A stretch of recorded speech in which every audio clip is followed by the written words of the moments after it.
Hi guys, welcome back to the channel. Today's video will be surrounding static and kinetic targets. As I mentioned in the previous video, this one is going to be more on the practical side. As you know, static targets do not move, so the method to shoot them should just be a single flick. For kinetic targets though, you could apply the same single flick method if your target would be eliminated in that one shot. But there are also scenarios where you're required to move into tracking afterwards, like in Apex Legends. This video will be featuring the flick side of things, and then for the next video in this series, we'll cover kinetic and the tracking side. I'll be using these clips later on in the video, which is the reason I'm showing them to you now, and it's going to highlight areas that I should be working on, and I encourage you to do the same with your clips too. So I'm going to start with static, and in this branch we will cover both speed and precision, and I'm just going to use basic tasks here like grid shot and six shot, and I will expand on this list with better custom tasks in a future video too. The point here is to get the main principles down, so just understand that even though I'm explaining things in these tasks, you must still broaden out into other scenarios too, like a wide wall one, which features much longer flick distances because each task trains different things depending on what's required. Last video we covered why it's important to train both smooth and snappy aim in your approach, and the reason is because they focus on improving different areas of the aiming motion. When we apply snappiness or more speed, we're very focused towards that final end spot. When we apply smooth aim or precise movements, we're very focused on the movement itself. When you hit a wall in a static task, it's because one of these sides is holding you back. The improvement mechanic at play here is being able to fathom the target distance, the speed you're going to output, over the time it takes for you to aim there, all in one go. The end result here is your perfect aim output, which is going to be a very fast and clean, precise motion.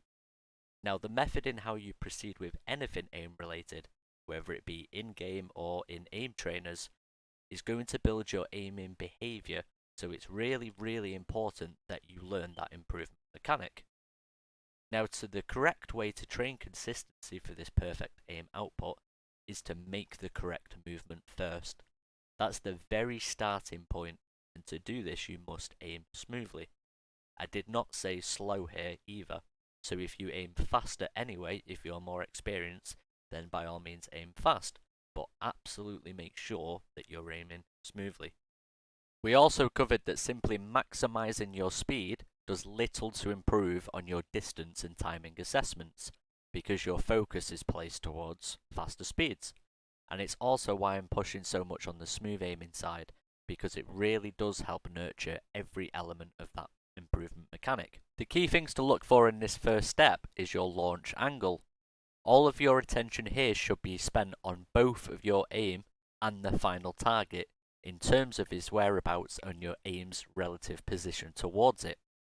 Absolutely no focus should be spent on pathing the next target at all. For the launch angle, you want to be noticing any times you move in the wrong way and you're forced to adjust your aim. And the more you get it wrong, the harsher the correction will be, which interferes with your desired aiming output. Some people have managed to build up some quirky arc type of movements with their aim, but ultimately it's still really bad for consistency because you offset the aim in motion towards click timing, and depending on the target's distance, there's just too much variance and you can't trust your aim overall. So the angle must be correct. The next part, which is joined onto the first point, is that the motion must be straight. This part is challenging again because you are using much more of your muscle, so you're relying on some nice control. If you practice this, you will definitely improve, and don't worry, it won't be perfect, but it infinitely improves how you flick because the starting point and motion itself is really important. Because the faster you flick, the harder it is to react to adjusting, and some people are flicking at around 40 milliseconds. There it can only be instinctual that you feel you've made a wrong movement to respond in that time, but that's at extreme limits. But whatever happens, happens in those scenarios. Once the launch angle and smooth line has been worked to considerable levels, it's time to break out of the comfort zone and apply some snappy aim. Now don't forget that each and every one of you has your individual snappy aim, and it's just after the point where you stop smooth aiming and start missing quite a few shots. Therefore, when you try this snappy aim, it should only be slightly or a bit faster than what you were smooth aiming with. Don't just suddenly start doing 100 millisecond flicks out of nowhere. You will notice that misses start to occur. It's important not to drop speed here and slow down just to start hitting targets, as we're so very drilled into hearing that confirmation kill sound. The few misses that are introduced are easily picked up on because you notice them and it's very easy to manage. This is versus someone with say 40 misses in their run. Often they will just end up slowing down anyway when they want to reduce the number of misses, and they just end up playing enough that these so happen to improve. Here I was using all sorts of techniques to speed up, such as shooting grouped up targets quickly. This helped me to build confidence at the new speed handling, and then I could focus on incorporating the longer range targets too. Another method I was using was that I was forcibly clicking slightly earlier than what I was aiming at the targets when I was smooth aiming, so I was forcing myself to have my aim there a slightly bit quicker. And even though you may apply increased speeds, because don't get me wrong, this is still very hard, you will overflick some, yes for sure, and that's because you are still working on the distance and the timings. Now when you try to snap, you will see that you land much closer to the target, and the adjustment here is quicker overall, and suddenly the snappy aim you were struggling with now starts to become your new smooth aim. Once you work up this cycle and it just becomes a comfortable speed for you to handle, then you have potential to pretty much double if not more with your current scores. Now a couple of points to note here. I used launch angle earlier in this video, and as I mentioned, the start portion of your movement is super important.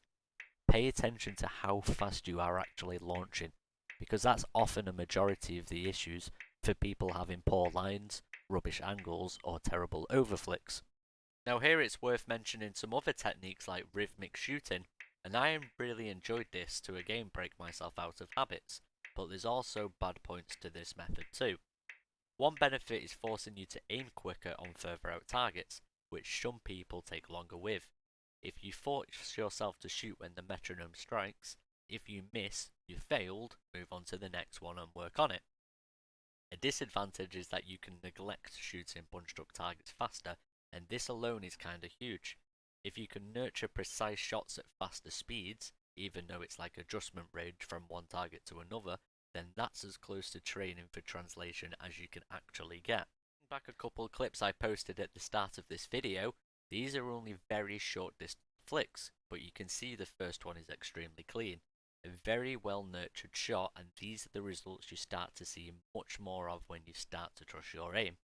If you're making adjustments or wonky movements, your body forces that affordance perception because you need to know where your aim landed. Once you're comfortable with the movement and start to speed it up properly, then you start to trust your aim by pathing to the next target, but that's solely for the purpose of aim training now, and then keeping the run going. For me personally, I had to force this offset. I found when I discovered training this method properly, I was obsessed into making it every run. I was trying to make the smooth aim faster and faster, but I was held mentally by wanting to hit targets. So I had to focus on pathing like I mentioned above, so I shot no matter what, and I detected peripherally if I had made a mistake. It's also absolutely important to note too that when you miss, don't go back and hit the close target. You're training adjustments there, and that's fine if you want to, but these tasks are for training your actual precision. Don't give yourself the redemption and kill sound of yay I hit the target, because that's what leads you to complacency of not improving further. So if we put everything to practice and look at a demonstration clip, we can see I'm applying a smooth aim here, and I'm using around 25cm 360, as I've been working on my overall control and precision. The majority of the motion should be one clean movement to the destination, and briefly slowing down as you approach it. It's hard to see because it's happening so quick, so you won't notice the final chunk being slightly slower, and you don't really feel it either once you're making the movement. If you are stopping dead and then adjusting, it's very apparent that you are then snapping, and that's all you need to watch out for. The rest is just practice. Now let's move on to kinetic targets, and honestly there isn't much to go over here because most of the topic has been covered anyway in the sensitivity video and with the previous points. People struggle a lot more with kinetic targets because they also involve reading and sometimes an element of reactivity too. For targets that don't react much like in the task on screen, you will need to be well trained in your improvement mechanic, because to read where a target is going to be requires you to know how fast and how long it will take for you to aim there. And again, this only applies if the target can be eliminated in one shot.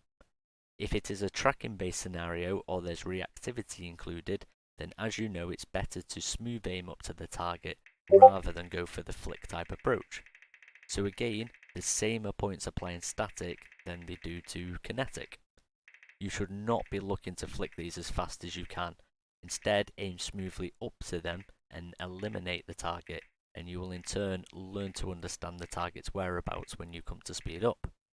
This is a prime issue with faster moving kinetic targets in general, because a player will aim to a spot that the target is no longer at. So, by committing to the full flick, they then get the affordance perception nerf, and they cannot react appropriately.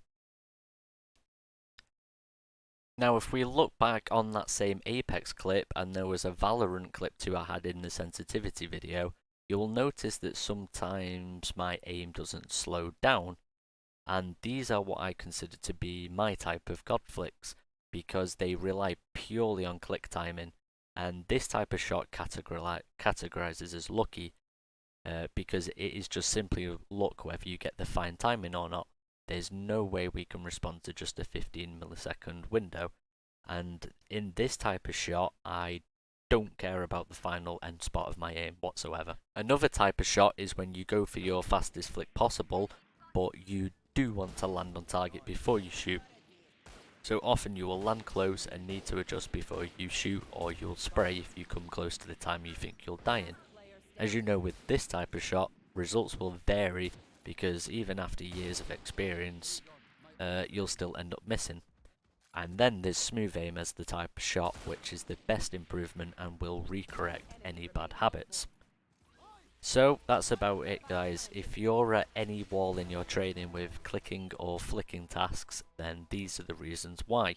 You should not be repeatedly benchmarking your skill, but looking into speeding up segments and improving areas that you can highlight, because when compared to a perfect run, you should be able to spot the difference night and day. And I'm referring to say something extreme here like an aimbot run. So if you can't see what you need to improve on during the run, then you absolutely have to be watching your clips back to understand what you're doing. Okay, and saving the best till last, I'm now introducing the giveaway event. This task is based off Space Invaders, and you can download this in the AimLab workshop, same as any of the other previous giveaways.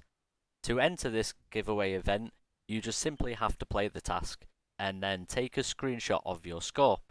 Submit this screenshot into the giveaway channel in my Discord server, and that's all you need to do.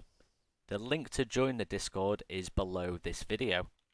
The close date for the event will be the 5th of March at 5 PM UK time. For the first prize, we'll be offering our usual Logitech G703 mouse or equivalent, and for second place we'll be offering a Viper Mini. One random participant will receive an Aqua Control Plus mousepad, and that's just about it, guys. So I hope to see you in the leaderboards, and I'll catch you in the next one.